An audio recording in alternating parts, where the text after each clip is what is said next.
I'm not going to talk to you about what each button does, or that we can create this kind of effect or that kind of effect. I think really what's most relevant to embroiderers is sort of looking at how you would tackle a design and what sort of things we have in our software that are actually going to make you more efficient and make you be able to, suppose, be more competitive, make you able to be able to respond to your customer, so that innately your business is more successful as a result. So what you're actually seeing there is a design that I made earlier, just to sort of help you understand what you're seeing there. We've actually, at the bottom left-hand corner of the screen, you can actually see the stitch count of that design.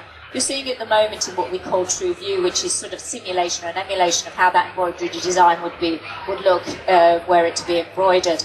You'll also see at the bottom right-hand corner of the screen something that sort of describes the kind of fabric that design has actually been made for, and that's a critical part of our program, our Auto Fabric Assistant.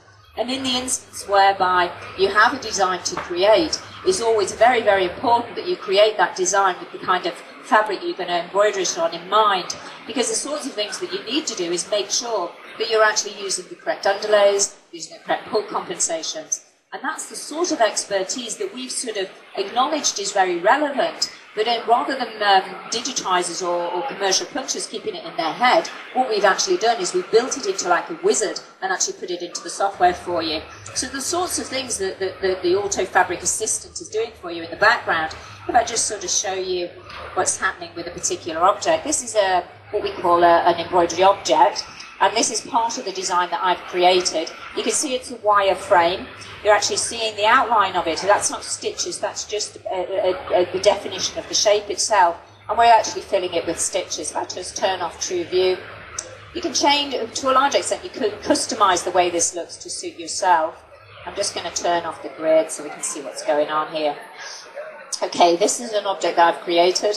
It's got a particular width, it's got a particular stitch type, it's got a particular underlay, and it's got something called pull compensation. For those people who aren't familiar with the term pull compensation, what pull compensation is a value that's added to stitch length that artificially makes the design bigger, so that when you actually embroider it, the tension in terms of the stitch process actually makes it automatically smaller. So we're making it bigger so that what you see on screen is as close as possible to, in fact, what you get when you've actually embroidered it.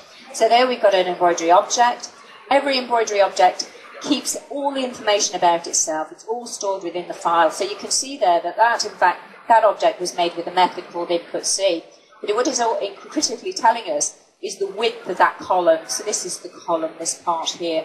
If I decided, in fact, I wanted to modify that column and I wanted to make it wider, then I could just increase that value and you can see it automatically will update. So that was before and that's after. Other things that you can do in terms of what the Fabric Assistant is doing for you. Embroidery is got some critical elements to it in terms of when we create an embroidery design.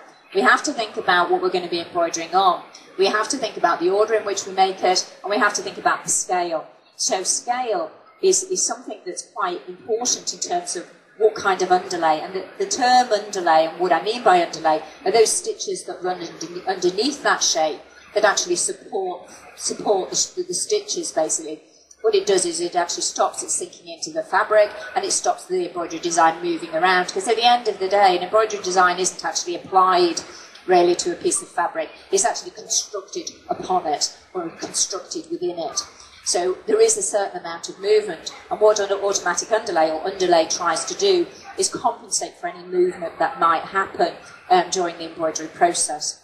So something that's very relevant to this particular shape is, at the moment, it's actually putting in some edge run underlay.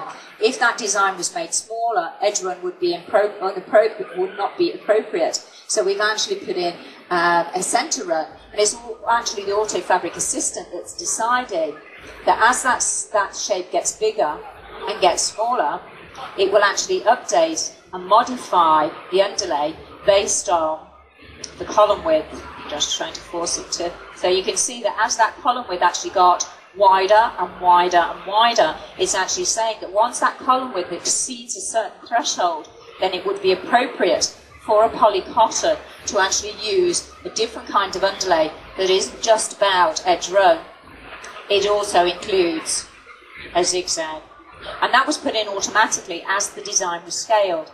So it might not be that you, in fact, want to scale this design. It might be that you've created this design and actually it was made for polycotton, but in fact you want to run it on fleece. Well, in that instance, what you would do is you would update your auto fabric assistant, and you would actually make this design relevant and useful for actually a fleecy fabric, and it would do that and update that all automatically for you. So, you know, that's the power of the auto fabric assistant sort of working in the background for you.